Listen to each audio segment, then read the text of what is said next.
In the early 1990s, Escobar was at the center of the Colombian cartel wars. For 10 years, his empire controlled a large part of the global criminal market. However, in 1993, he found himself in a difficult situation. Escobar had been ambitious and ruthless since childhood. Quickly climbing the criminal ladder, he became one of the richest people in the world, but his empire always relied on violence. At the time, Colombia was engulfed in a brutal war. The government, backed by the United States, was continuously fighting against the cartels. Escobar was trying to maintain his power, but the government gradually strengthened its position. One of Pablo's main goals was to push for a new constitution that effectively banned the extradition of citizens to the U.S. Extradition was his biggest threat. U.S. authorities were demanding his capture, intending to prosecute him for numerous crimes. For Escobar, being extradited to the U.S. meant inevitable life imprisonment. He used his financial and political resources to resist this at all costs. In an attempt to strengthen his position, he offered to pay off Colombia's national debt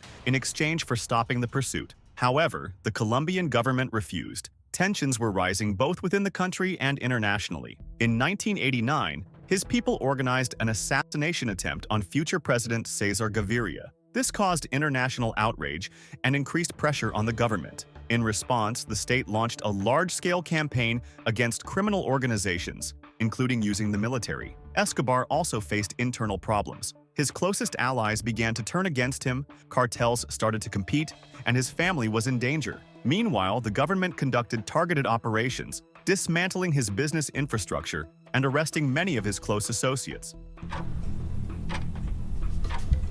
The king of a vast cartel, one of the most powerful criminals in the world, was under immense pressure. His business suffered significant losses due to police raids, but the biggest threat remained extradition to the U.S. The adoption of a new constitution in 1991 changed everything. Now, the extradition of Colombian citizens to other countries was prohibited. This was a long-awaited opportunity for Escobar. He offered a deal: voluntary surrender to the authorities in exchange for guarantees that he would not be handed over to the U.S. Escobar realized this was his only chance to avoid life imprisonment in the U.S. and maintain control over the cartel.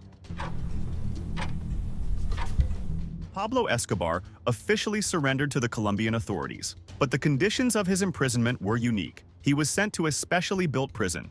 This prison was located in a scenic area on the outskirts of Medellin. It was literally created under Escobar's direction. On its grounds were luxurious apartments, a personal gym, a soccer field, and a bar. Escobar lived in comfort, surrounded by his people and staff. At first glance, this arrangement seemed like a compromise beneficial to all parties. Escobar avoided extradition, and the Colombian government could present his arrest as a victory in the fight against criminal organizations. However, in reality, Pablo continued to run his cartel from prison. He remained in contact with the outside world through trusted associates, continued to control cash flows, and made key business decisions. For him, this prison was not so much a punishment as a convenient shelter from the outside world, where he could enjoy comfort and safety. However, his decision to surrender had consequences. Disagreements began to grow within the cartel. Many of his partners felt betrayed and feared that such a decision would undermine their authority. Leaders of other cartels saw this as an opportunity to strengthen their positions, and influential figures began to doubt whether Pablo could effectively manage his business from prison. Escobar's family also suffered from this decision. Although he managed to ensure their relative safety, government forces and enemies continued to exert pressure. His wife and children were under constant threat of attack or arrest. Escobar realized that his family had now become vulnerable.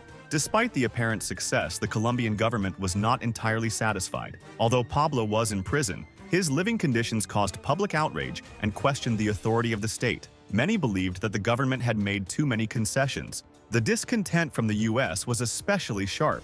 Americans could not accept that a person responsible for numerous crimes continued to run his business and evade justice. For them, Escobar's surrender under such conditions was a defeat, as they had insisted on his extradition. But everything changed in 1992, when Pablo decided to escape. Escobar's escape from prison became the culmination of his confrontation with the state. The Colombian government, under U.S. pressure and public dissatisfaction, began to reconsider the terms of his imprisonment. Within a year after Escobar's surrender, it became clear that the prison was more of a residence for him than a place of detention. Orders to eliminate competitors continued to come from there, and Escobar's influence, though weakened, persisted. Eventually, the Colombian government decided that the situation was unacceptable. There was an idea to transfer Pablo to a more secure prison that would truly limit his abilities. Pablo learned about the government's plans, and this posed a serious threat to him. If he were moved to a regular prison, he would lose control over his business and become vulnerable to competitors. Escobar decided to escape, realizing that he could no longer trust the government. Pablo began planning. His personal guards, who worked for him even in prison, helped him. He had prearranged escape routes and contacts in case of emergency. His closest associates on the outside supported the plan, understanding that if their leader ended up in a real prison, the entire Medellin cartel empire could collapse. It became known that government forces were already preparing for his transfer. Then Escobar easily bypassed all security measures and escaped. This was a clear demonstration of how weak the efforts to control him were. The Colombian government found itself in a humiliating position, as their most high-profile arrest turned into a jailbreak. The U.S. responded by tightening its demands for Escobar's capture. An international manhunt began, involving both Colombian armed forces and U.S. special agents. Competing cartels actively moved against him, making secret agreements with the Americans and providing information about his whereabouts. For the U.S., this was a beneficial alliance, weakening the Medellin cartel in exchange for details on its leader. This made Escobar's life difficult, as he could no longer rely on his former power and influence. After his escape, Pablo tried to find a safe place for himself and his family. One of his main goals was Germany. This decision wasn't random. Escobar hoped that a European country could grant him political asylum. He believed that Germany, known for its bureaucracy and legal protection of refugees, might shield him from extradition. However, German authorities refused. At that point, Escobar realized he had no more support on the international stage, forcing him to seek other ways to save himself. His family was in a dangerous situation. His wife and children had to hide, moving between different countries and constantly facing threats. Multiple attempts to secure their safety through bribery failed. The family became his weak spot, and enemies quickly recognized this. After his escape, Escobar hid in various secluded spots around Medellin. He moved between houses, constantly changing locations. Both Colombian troops and American agents were hunting him. Now, Escobar had to live like a fugitive, always on edge and in fear. His life changed dramatically. Gone were the luxurious mansions and bodyguards. Now, he was surrounded by only a few loyal people, ready to stay with him to the end. The prison escape marked the beginning of Escobar's downfall. Each week, he lost more control over his empire, while his enemies increased their pressure. Competitors, with U.S. support, were gaining strength, and the Medellin cartel was slowly weakening. Escobar was left without reliable allies and under the threat of imminent arrest.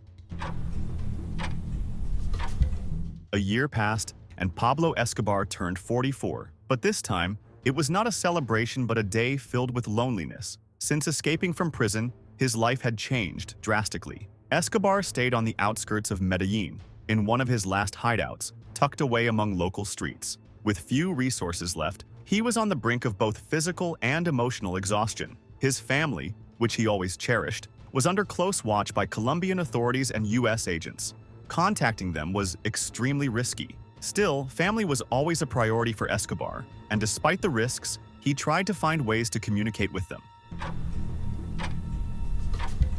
In the morning, Pablo woke up anxious. His sleep was light, and every sound outside the window made him worry that he would be discovered. Over the last few months, the hunt for him had intensified. Authorities were targeting everyone even slightly connected to Escobar. The CIA actively joined the operation, ramping up surveillance on any communications, especially phone calls that might reveal his location. During the first half of the day, Pablo moved between his hideouts as usual. He avoided using vehicles to not draw attention. By 11 o'clock, he settled in one of his hideouts, where he planned to call his family. On his birthday, Escobar had a special wish to hear the voices of his loved ones. He picked up the phone. He knew the line could be tapped, but the desire to hear his children's voices made him take the risk. When he called, Pablo spoke softly, avoiding long conversations and using coded language. He struggled to hold back his emotions, asking about the children and trying to encourage them. But the call lasted only 2 minutes. After the call, Escobar found himself alone again. This moment was especially painful for him. He realized he could not see or be with his family on his special day.